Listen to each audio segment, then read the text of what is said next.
opening. Lupa aku. Halo guys, kembali lagi di Gerobak Santuy. Nah, hari ini gua diberi kesempatan untuk gerebek rumah sakit. Tapi nggak seluruh rumah sakit ya. Nah, gue sekarang tepatnya lagi di rumah sakit MMC. Di apa namanya, poliklinik gitulah lebih tepatnya. Nah, hari ini gue mau gerebek salah satu dokter atlet yang cukup terkenal, yang sebenarnya dulu dia pernah di SM juga, terus beberapa tahun terus dia pindah sekarang ke bola gitu. Nah, gue dikasih kesempatan buat gerebek polikliniknya, jadi ini kesempatan yang langka banget gitu. Jadi gue bisa belajar sesuatu, terus gue bisa share ke kalian tentang gimana sih kalau atlet itu lagi rehab, terus atlet kalau cedera itu terapinya kayak gimana gitu. Oke? Sorry, suara gue nggak bisa keras, kalian di rumah sakit, jadi gue nggak bisa seenak-enaknya juah kayak biasanya. Jadi gue harus agak meredam dikit gitu. Oke, stay tune guys, ikutin gue terus. Oke.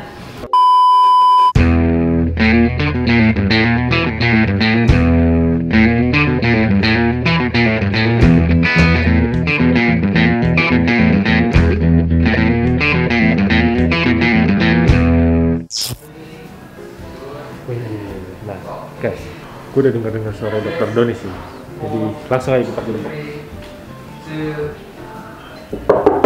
Nah, ini dia yang akan kita gerebek, dokter Doni. Halo dok, apa kabar dok? Kabarnya sehat dok? Sehat. Lu makin tinggi ya? Lu makin kurus nih. Terakhir dia di Satria Muda itu nggak sekurus ini sih kayaknya. Iya nggak dok? Lu turun gaji pokoknya. Tergantung gaji ya. Kalau gajinya dipotong, Kita potong juga lemak. Oh, asupannya berkurang berarti. Betul. Sehat banget lu ya dok, cerah banget mukanya kayaknya. Atau karena Lu lihat pasien gua dong, cewek semua. Daripada ngurusin Satria Muda cowok semua ogah. mendingan di sini ya, beda suasananya ya. Iya. Nah, ini dia dokter Doni ini pernah di Satria Muda sebagai tim dokternya SM gitu. Berapa tahun ya dok lu di SM ya? 4 years ya. 4 tahun. 4 tahun itu dari tahun 2000 berapa ya dok? 12 ke 13 deh. 13 sampai 17. 13 sampai 17. Nah, gue sempat juara bareng dokter Doni juga tahun 2015 ya dok. Ya, 2015 bareng dia yang menangani atlet-atlet di Satria Muda. Nah, dia ini sekarang lagi ada di klub bola, salah satu klub bola terbesar di Indonesia yang ada. Persija Jakarta. Persija Jakarta. Jadi sama-sama di Jakarta, cuman yang dulu pegangnya klub basket, sekarang pegangnya klub bola. Nah, gue juga pengen tahu sih bedanya apa sih atlet bola sama atlet basket, cederanya itu sama atau enggak sih? Nah, buat kalian yang penasaran, ikutin gue terus ya. Lu lagi ada pasien ya? Pasien bentar ya. Nah, dia lagi ada pasien. Jadi kita tungguin sedikit lah gitu, oke?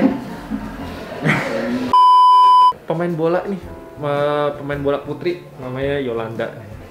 Keren. Lagi cedera apa? Habis operasi ACL meniskus. ACL, waduh, udah penyakit yang langganan ya buat para atlet. Oke, Yos, siap. Double step, up. Oke, let's go.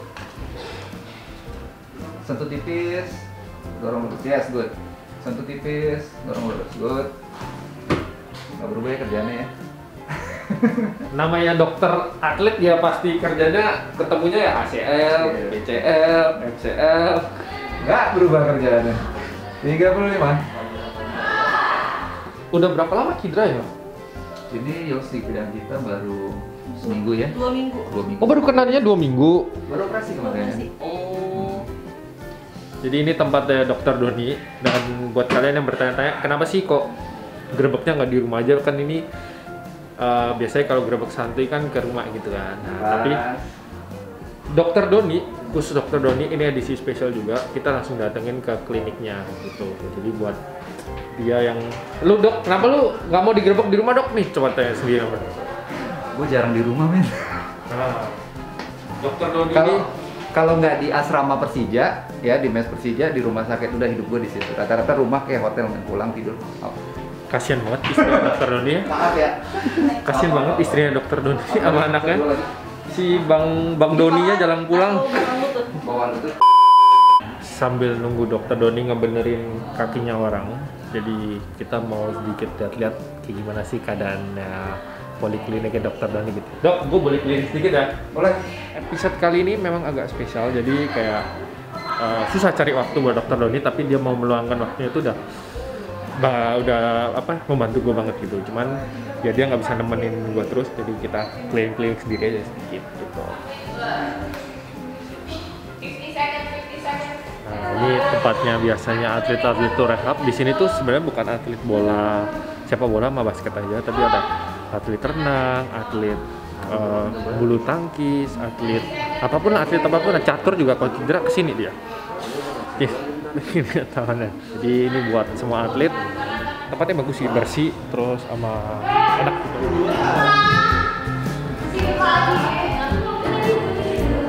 Nah, sebelum masuk ke deep talk biasanya kita mau kasih share lah.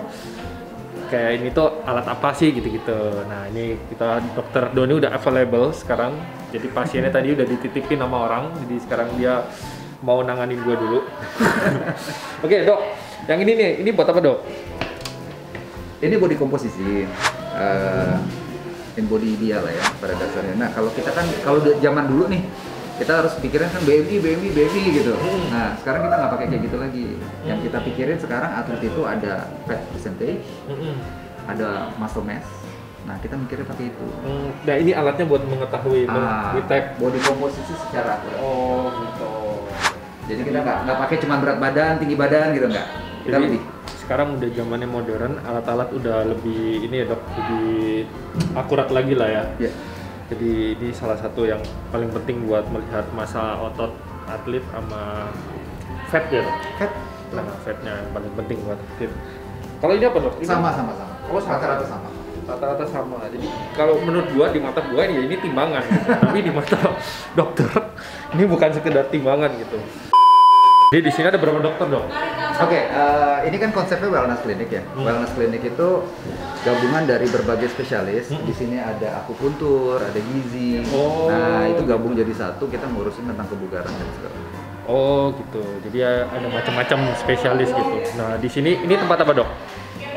Ini tempat gua istirahat, ini pantry. Lagi ada orangnya, biarin aja. Lagi ada istirahat, ini ruang tunggu dokter. Jadi ini ruang pantry-nya dokter. Terus yang ini Toilet kamar mandi. oh, ini toilet buat atlet-atlet kalau habis rehab mandi bisa di sini gitu. Sama dokternya juga kalau lagi gerah mandi di sini juga gitu.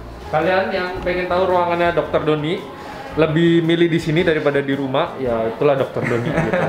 Ruangannya kecil gini tapi enak ya, Dok? Wah, very cozy man. Very cozy ya. Very cozy. Jadi Dokter Doni kalau di sini tuh suka menghabiskan waktunya sendiri gitu daripada sama istri sama anaknya.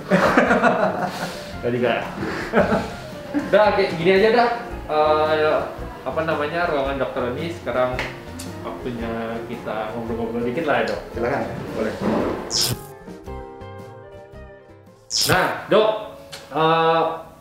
buat Dokter Doni, gimana, Dok, awalnya bisa terjun ke kedokteran? Nah, Dokter Doni ini boleh dikasih tahu dokter apa sih? Dokter olahraga atau dokter umum gitu?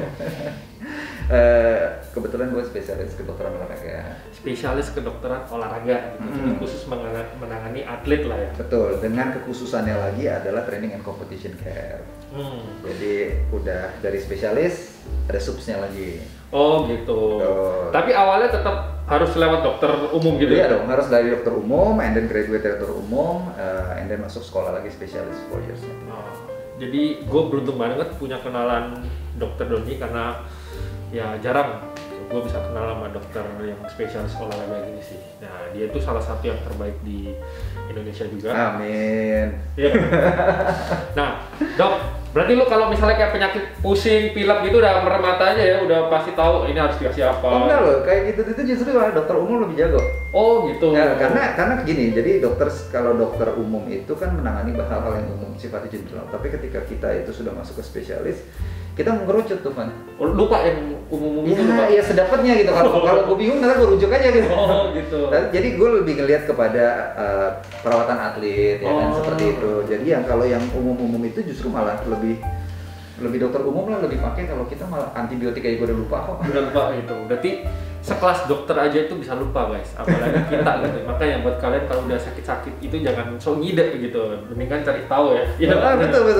Karena sekarang udah nggak bisa sembarangan pakai ramuan-ramuan zaman dulu lagi gitu. Nah, Dok, awal mulanya lu terjun ke dokteran olahraga gimana dok? Nah dulu waktu gua sekolah kedokteran itu Lu sekolah di sini apa di luar? di sini Oh, Taruman Negara gua. S1-nya Taruman Negara. Nah, itu gua nyambi itu sebagai pelatih fitness. Pada awalnya tuh karir gua di olahraga tuh yang musim. Binaraga.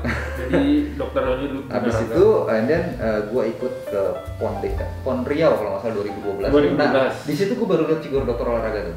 Oh. Baru ngeh, oh ada ya dokter olahraga gitu. Dokter spesialis dokter olahraga gitu. Nah, 2013 gue masuk sekolah, gue dapat rekomendasi dari KONI, terus habis itu, nah gue dapat rekomendasi lagi masuk ke Satria Muda tuh. Dari siapa itu dok? Dokter Andi ya.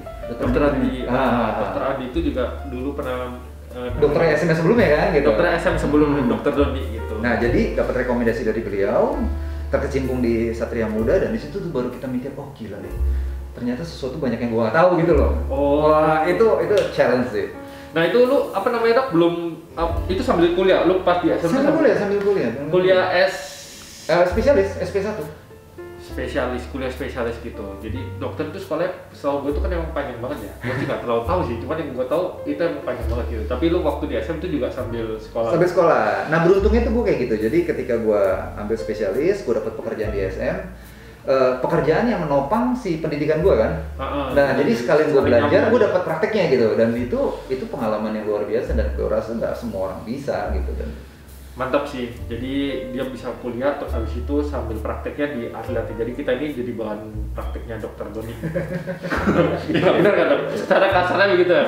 Nah, iya benar. Terus gimana dok? Kok awalnya lu bisa dari basket selama 4 tahun terus lu pindah ke bola gitu? Lu penasaran gitu habis basket coba deh atlet bola atau kayak enggak sih di akhir tahun 4 setelah kita juara tuh 2015 2016 habis itu gue ngalamin kejenuhan kali ya kayak pada era itu kan gue pasti nyari something yang baru yang fresh gitu. And then maksudnya mau berhenti dari dokter mau berhenti dari Satria Muda lah. Tapi sebenarnya niat gue tadi dua loh, gue mau pegang Satria Muda sama Persija. Tadinya niat gue dua. Jadi kan gue waktu itu cari teman kan, jadi ada asisten gue di Satria Muda, tapi gue tetap pegang Persija gitu loh. Nyatanya mampus nih, nggak mampu gue. Terlalu ini ya? Terlalu crowded dan Persija tuntutannya pada saat itu gede banget. Nah Persija pada saat itu lagi ngebangun sistem yang luar biasa sehingga tuh intens gue tuh harus ada di sana. Akhirnya gue ngobrol sama Mbak Baby dan segala macam, kita putuskan ya udah deh Satria Muda biar berjalan, and then gue fokus ke Persija gitu. Gila ya, SM aja pemainnya sekitar 12 sampai 15 pemain ya. Persija berapa pemain? 28 sampai 30. 28 sampai 30 pemain di dan itu satu tim. Sekarang kita pegang ada 5 tim kalau nggak salah, ada U16, U18. Maksudnya di bawah naungannya Persija? Iya, di bawah naungan sama. Dan dokternya cuma saya sekarang. Oh, yang cedera emang banyak dok? Udah kayak kacang goreng ya? Udah kayak kacang goreng guys, cedera guys. Nah itu, gini dok, lu sebagai dokter, kepengennya itu kan otomatis atlet nggak cedera dok? Ya kan? Tapi kalau misalnya atlet nggak ada yang cedera, lu nggak kerja dong? Kasarannya begitu nggak sih? Enggak, kita nggak pikir kayak gitu. Jadi kalau gue sistem kerjanya adalah gue membangun sebuah sistem. Cedera itu nggak bisa dihindari di olahraga. Mau bagaimanapun kita ya. Sekarang kita mau bicara apa? Injury prevention. Sebenarnya lu mikir deh, ada nggak sih injury prevention? Nggak ada. Pada dasarnya injury risk reduction, pengurangan risiko. Ya, kita bisa bikin pengurangan resiko mungkin gitu. Makanya dari sistem yang lu bikin. Nah, akhirnya gue membangun sebuah sistem itu sehingga mau cederanya kayak kacang goreng pun termanage. Oh gitu, mantap. Itu gue juga nggak ngerti sistem kedokterannya olahraga ini, gue juga baru ngerti. Kalian juga bisa paham sekarang. Jadi complicated banget ya dok sebenarnya dok. Lebih ke pembiayaan kalau di Indonesia. Lebih ke pembiayaan. Karena beban biaya gede kan. Lihat kalau Satria Muda ada satu operasi, beberapa sih yang harus dikeluarin uangnya. Iya sih, gede banget sih. Cuman iya. Untuk atlet yang ya sekarang ngomong di Persija ya, soalnya nah dok, lu kan sekarang udah di Persija berarti udah berapa 4 tahun juga ya? Udah 4 tahun. Nah, kedepannya lu bakal tetap ingin di Persija atau lu ingin mencoba ke cabur lain gitu dok? Gua sekarang udah kayaknya hampir 10 years sih jadi dokter tim. Sebenarnya kalau gue lebih passion gue tuh di hospitalized basis ya, yang lu lihat sekarang gitu loh. Makanya gue sangat nyaman sih di rumah sakit. Tapi pada dasarnya seperti itu. Cuman kondisi sekarang dengan pandemi segala macam itu, kalau gue tinggalin Persija kan itu kayak gue kacang lupa kulit gitu loh. Iya. Nah gue nggak bisa. Gue harus stay dulu dengan Persija. Gue harus memanage sebuah sistemnya. Gue akan bangun regenerasinya, baru gue akan tinggalin. gue pengen supaya tanpa gue pun sistem di Persija itu jalan. Jadi bukan karena Doninya, tapi memang Persijanya mempunyai sistem yang bagus gitu. Sama ketika dulu waktu SM, ketika gue pergi pun SM bisa jalan gitu tanpa gue gitu. Jadi itu proses bagaimana kita melakukan regenerasi. Tapi passion gue kalau lo tanya, gue nggak cari cabur lain sih. Gue lebih ke arah hospitalized basis. Lu nggak penasaran di cabur lain cederanya tuh apa aja? Nah. Soalnya ya mungkin sama atlet beda cabur mungkin cederanya sama-sama. Di rumah sakit lu ketemu semua cabur. Jadi bisa lo ketemu di sini. Jadi ya cederanya juga sama-sama aja sih harusnya ya setiap atlet. By konsep hampir sama, tapi ketika atlet itu lu, gue, dan dia kan beda. Jadi artinya approach-nya individualnya akan berbeda. Jadi kita dokter itu jangan berpikiran sejago kita gitu. Bagaimana pasiennya butuh apa kita kasih. Basket sama bola dok, banyak apa namanya risiko lebih besar mana dok? Gue lihat di basketnya lebih ribet. Lebih ribet ya. Jadi soalnya banyak ini juga sih lompat. Lapangan kecil, gerakan cepat, perubahan arah banyak, itu bikin ribet. Jadi risikonya lebih besar. Iya, sepak bola panjang, larinya lurus-lurus, kenanya begitu aja ya kena. Yang sana lagi lari, yang sini bisa masih berhenti gitu kan. Gitu ya, kalau basket terlalu kompleks. Kalau menurut gue ya basket terlalu kompleks. Sampai detik ini gue masih merasakan basket itu kompleks. Tapi yang lu temuin di cederanya bola sama basket mirip kayak ACL juga. Sama. Jadi penanganannya nggak ada yang terlalu baru bagi lu ya? Nggak ada yang baru. Tapi kan semua ini kan gue dapat karena gue belajar di Satria Muda. Mantap. Jadi pengalaman Dokter Don ini banyak juga dari atlet di Satria Muda. Gitu. Lu kangen nggak dok sama SM dok? Oh, gue selalu kangen sih. Gue selalu bilang kok sama Baby, maksud gue gini, anytime you need kontak gue datang. Jadi Dokter Don ini juga kalau kita lagi tanding kadang-kadang datang juga loh. Sure, gue pasti datang. juga datang gitu. Jadi apa namanya? Dia nggak melupakan Satria Muda lah, di mana tempat dia berlabuh dulu gitu ya. Siap. Seru mana dok? Lu nonton basket sama nonton bola? Oh beda rasa nih. Beda rasa. Kalau basket itu kita thrillnya di akhir-akhir tuh. Detik-detik. Kalau bola itu bergetannya men, nggak gol-gol. Kalau nggak gol-gol bergetan. Beda rasa Gitu ya. Nah, tapi semoga penontonnya bola nggak ada yang ini ya dok nanti ya, nggak ada yang ngerus-rus lagi lah ya. Lu pernah ngalamin yang itu nggak dok? Oh pernah. Yang sampai kayak tawuran gitu? Pernah di Bandung, hampir mati kok rasanya. Tapi lu apa timnya nggak boleh ikut campur gitu ya? Pada akhirnya itu kan dramanya di sepak bola ya, dan kita sebagai pelaku di sepak bola kita menerima situasional seperti itu tapi tidak membenarkan tindakan kekerasan.